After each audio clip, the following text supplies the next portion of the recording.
Hi friend, শুভ সকাল। কেমন আছো তোমরা সবাই? আশা করি ভালোই আছো।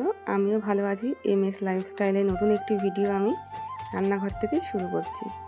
আর আজকে আর সকালের কোনো কাজকর্ম তোমাদের সাথে শেয়ার করিনি, একেবারে চলে এসেছি। এখন হচ্ছে 11:30 বাজে, রান্নাঘরে চলে এসেছি রান্না বান্না করতে।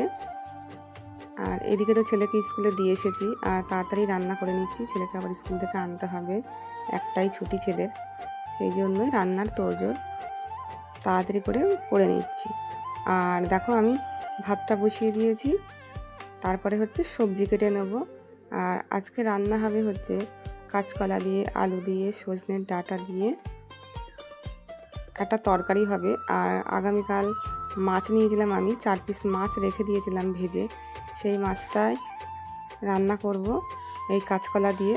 আর দুটো ডিম আমি নিয়ে এসেছি, একটা ডিম মানে ভাজা রাখবো ছেলের জন্য, আর একটা ডিম ভেজে এই তরকারির মধ্যে দিয়ে দেবো, যাতে আমার দুবেলা হয়ে যায়, রাতের চিন্তা যাতে না করতে হয়। মানে সব কিছুই বুদ্ধি খাটিয়েই করি, যে একবার যেহেতু রান্না করছি, আবার রাতে কী রান্না করব, সেই জন্য রাতের কথা চিন্তা করে আমি ডিম দুটো নিয়ে এসে মানে রান্না করে নিয়েছি একসাথেই। তা দেখো আমি কি করি, তোমরা সাথে থাকো, দেখতে থাকো। আর তোমাদের সাথে আমি কিছু কথা আমি শেয়ার করি। যখন মানে বিয়ে হয় তখনও কিন্তু সংসারটা কী জিনিস একদমই বুঝতে পারিনি, মানে বিয়ের পরও বুঝতে পারিনি। যখনই আমার একটা সন্তান হয়ে যায়, তারপরেই কিন্তু আস্তে আস্তে আমি বুঝতে শিখছি যে সংসারটা কী জিনিস। আগে কিন্তু এতটা বুঝতাম না যে কী করতে হবে না করতে হবে, কী করলাম না করলাম, মানে অতটা যেন ঠিকঠাক বুঝতে পারতাম না। কিন্তু এখন কিন্তু খুব মন দিয়ে আমি সংসারটা করি, আর সংসারের সব কিছুই কিন্তু আমি বুঝতে পারি, যে কি করতে হবে না করতে হবে, কি হবে না হবে, মানে ভবিষ্যতের কথাটাও আমার চিন্তা করতে হয়। শুধু আজকে খাবো, আজকে কি করব সেইটার চিন্তা না, আমার পরের দিন কি করব না করব সেটারও কিন্তু আগাম চিন্তা আমার করতে হয়। তা এখন সত্যিই বুঝতে পারছি, মা হওয়ার পর আমার দায়িত্বটা যেন অনেক বেড়ে গেছে। সংসারের প্রতি তো আমার একটা দায়িত্ব আছেই, কিন্তু ছেলের প্রতি যেন আরও বেশি চিন্তা আমার। ছেলেকে ভালো করে মানুষ করতে হবে, ছেলের কখন কি লাগে, ছেলের কি চাই, মানে ছেলেকে সব সময় খেয়াল রাখা, এই সব চিন্তাগুলো যেন মাথায় থেকেই যায়, যে আমরা এত কষ্ট করে ছেলেকে মানুষ করছি, ছেলেকে যেন এই কষ্টটা না করতে হয়।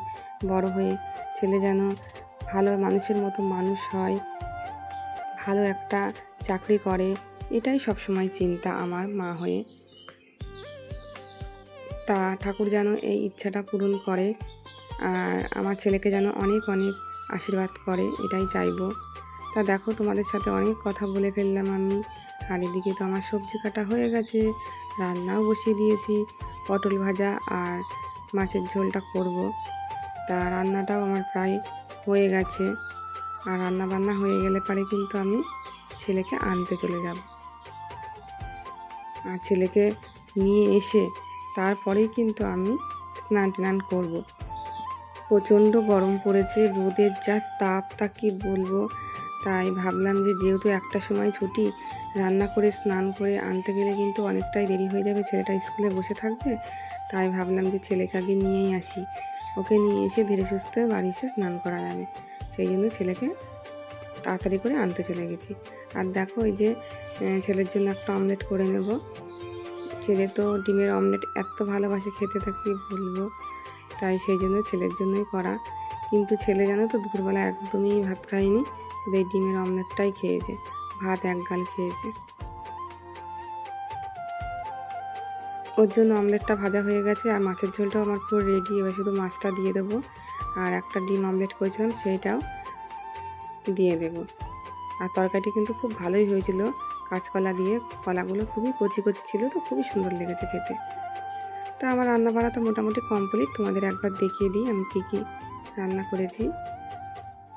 ভাত রয়েছে হাঁড়িতে, আর এদিকে দেখো যে পটল ভেজেছিলাম, পটল ভাজা, ছেলের জন্য ডিমের অমলেট, আর মাছের ঝোলটাও তোমাদেরকে দেখিয়ে দিই।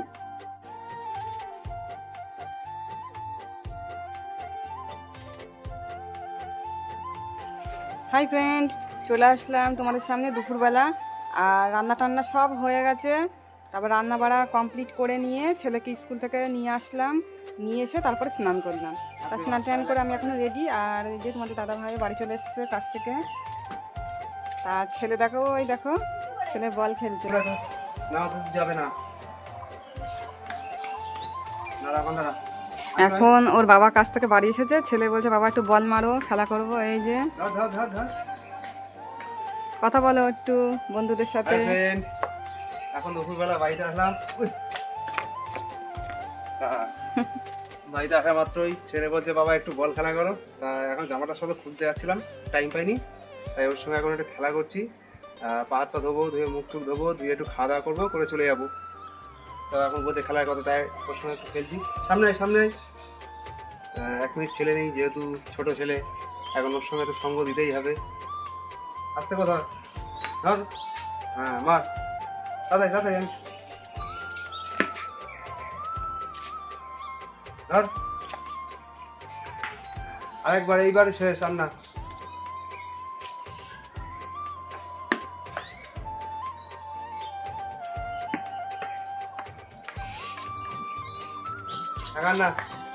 হ্যাঁ, এবার খাওয়া দাওয়া করে নাও, আবার বিকালবেলা আবার বাড়ি আসবে। আমার খেলা হয়ে গেল। আর প্রচণ্ড রোদ আজকে, প্রচণ্ড গরম, তা খুবই কষ্ট হচ্ছে ওর কাজ করতে। আর কি করব বলো, কাজ না করলে তো আমাদের সংসার চলবে না, না? এখন কষ্ট করে কাজ করতেই হবে। আমরা বাড়িতেই থাকতে পারছি না, ও কাজে গিয়ে তাহলে কত গরম। আজকে কোথায় কাজ করছো? ছাদের উপর? বাবা এরকম দেখো, এই যে এই বাড়িটাই দেখো, ওই যে আমাদের বাড়ির পাশে রাস্তা, এই বাড়িটার ছাদ দেখেছো কেমন রোদ খাকা করছে, এরকম ছাদের ওপরে ও কাজ করছে। খুব কষ্ট গো, তার কি হবে এখন। তা আমরা খাওয়া দাওয়া এখন করে নিই, আর ও আবার কাজে চলে যাবে না, দেরি হয়ে যাবে। খাওয়া দাওয়া করে নিই, আবার তোমাদের কাছে পরে আসছি। দুপুরবেলা আমাদের খাওয়া দাওয়া হয়ে গেছে, আর ছেলে তো ভাত খেলোই না, স্রেফ 2 গাল ভাত খেলো আর ডিম ভাজাটা খেলো শুধু, আর কিচ্ছু খেলো না। তাই ওকে একটু ফল কেটে দিয়েছি, লেবু, ঘরে শুধু মৌসুম্বি ছিল, তাই মৌসুম্বি লেবুটা কেটে দিলাম, ও এখন খেয়ে নিক। তা পরে আবার তোমাদের কাছে আসছি। চলে আসলাম তোমাদের সামনে সন্ধ্যাবেলায়। এখন বাজে হচ্ছে 7টা বাজতে 5 মিনিট বাকি। 6:30টার সময় কাজের থেকে আসলাম, এসে একটু চাটা করলো, চা খেলাম, আর বিস্কিট ছিল খেলাম, সেটা তোমাদেরকে দেখানো হয়নি। খুব খিদে পেয়েছিল, এইগুলোই খেলাম। এখনো পর্যন্ত বাজারে যাইনি, বাজারে যেতে হবে, কিছু সবজি আনতে হবে, এটা সেটা নেই, আনতে হবে। আর সন্ধ্যাবেলার টিফিন যেটা খায় ওরা, সেটাও আনা হয়নি, আনতে হবে। তা আজকের ভিডিওটা এই পর্যন্ত। আবার তোমাদের সঙ্গে পরের একটি ভিডিওর সঙ্গে আবার দেখা হবে। সবাই সুস্থ থেকো, ভালো থেকো।